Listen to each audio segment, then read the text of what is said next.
Hello there, welcome to the Corinium rifle range and the first of two short videos about the Corinium Cradle, the new concept we have devised and perfected and that we reckon is the ultimate shooting stick available for stalkers today.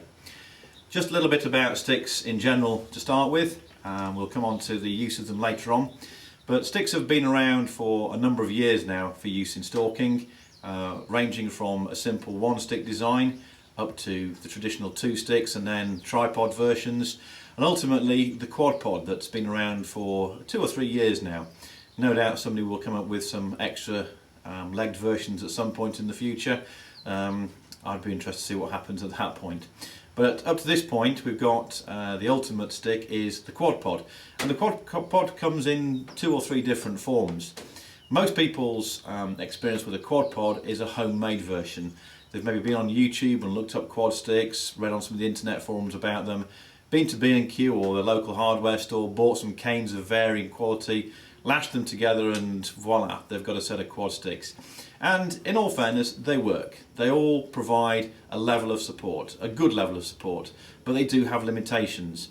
And it's those limitations that we looked at very hard when we were designing the Corinium Cradle. I'll just go through a few of the limitations just to make you aware of the work we've put into the Cradle to actually overcome these, and obviously go on to some of the benefits. I shan't go on for too long because I want to actually show you really how to use the Cradle and the real benefits, which is what I'm here today to do. The first version I actually bought myself was this commercially available set. I'm not going to go naming any names here, but they're commercially available, they're telescopic, and as a product they're okay. I went so far as to take 2 sets to Africa this year with clients. I would hasten to add that only 1 set returned. We lost a set on the first day, they just fell to pieces, and in tightening the relevant bits up to get them usable again, one of the component parts broke. We also had to replace one of the heads on these, so overall not a satisfactory experience for a product costing about £120 retail. But they were useful in that they collapsed right down into a smaller size once I'd taken the heads off to get them in my rucksack, and it meant 1 less piece of luggage. And this year was all about getting people through the airport as quickly and easily as possible and to the final destination. And the less luggage we had, the easier it was going to be. So consequently we had 1 less piece of luggage than last year, although in hindsight that extra piece of luggage with the wooden sticks in last year was an absolute godsend. Many of the PHs who we had last year commented on the sticks, and so much so that this year, or this next time round, I should be sending sticks out ahead to the outfitter for use when we get out there next time round.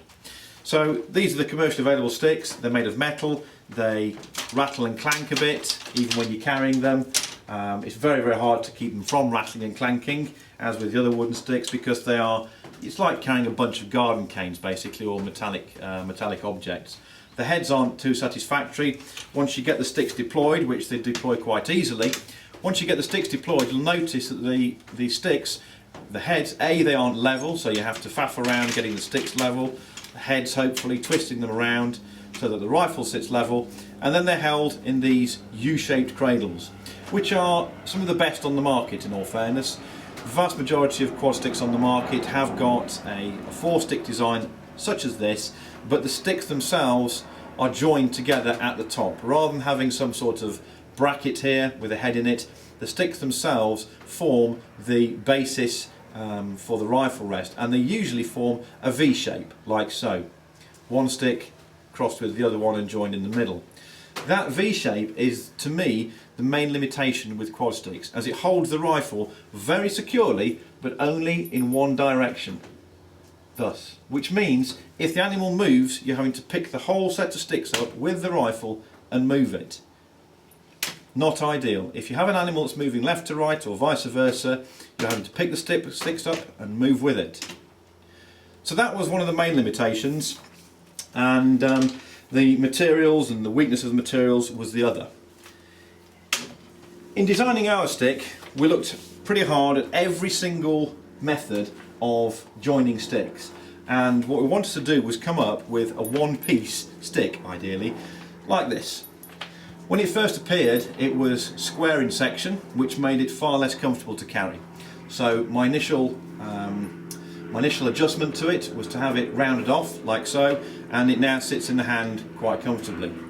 When it came back, it was still very, very heavy, and as a professional stalker, maybe out twice a day, 3 or 4 hours at a time, maybe 6 or 7 hours on the ground, it was just too heavy to carry. So I suggested that on the interior of the sticks we had them channeled out with a router. Those of you who know a bit about woodwork will be perfectly au fait with what I'm talking about.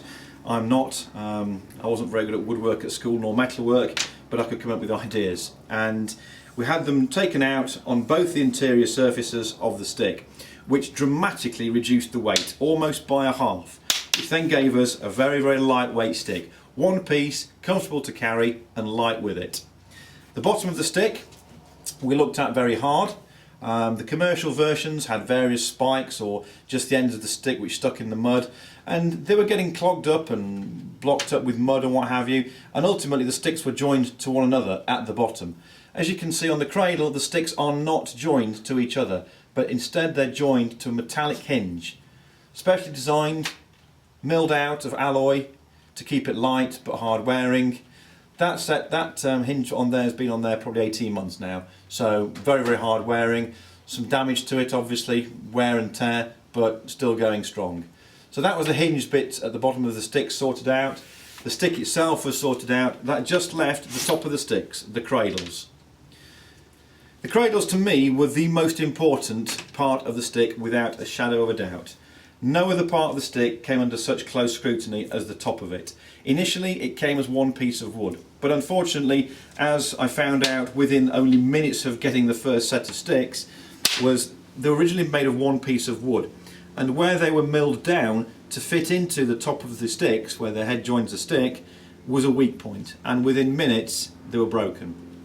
I'm fairly heavy-handed on some of my kit, but that was just taking the mickey, to be honest with you. It was far too weak. So a bit of head scratching and a few headsets later on, we came up with the idea of laminating the head with some sort of material. We chose alloy because it was quite easily available. We're using alloy for the base of the sticks, so why not use it for the top? And in all fairness, we laminated that, and after that there were no further mishaps. It held together beautifully. The only downside was that it was leaving a mark on the rifle stock and the rifle forend where it was rubbing on top of the stick, which led to me having a couple of bits of leather glued over the top here, which isn't ideal. All these little nuances that went into it and that occurred have now been factored out of the equation, as it were, and we now use another piece of much stronger wood between the two scales, much like a penknife handle, and that's given us a much stronger head. And as I've yet to break one, I can only assume that it's doing its job. That does away with a piece of leather across the top, although we're looking at inletting a small piece of neoprene to grip the rifle in wet conditions if necessary. That's something I'm looking at quite hard at the moment.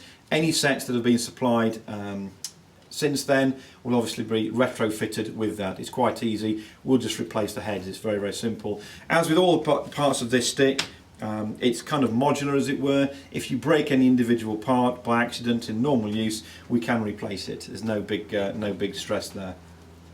When the stick's shut, tiny magnets in the top of the stick and the bottom hold it together, not too strong as to make it difficult to get the sticks apart, but just enough to hold them together so they sit in your hand really quite comfortably. That's the benefits and the features of the actual stick. What I'm going to show you next, or in the next video, is a little bit on how to actually deploy the sticks to get the absolute best out of them, which is where they really shine over the competition.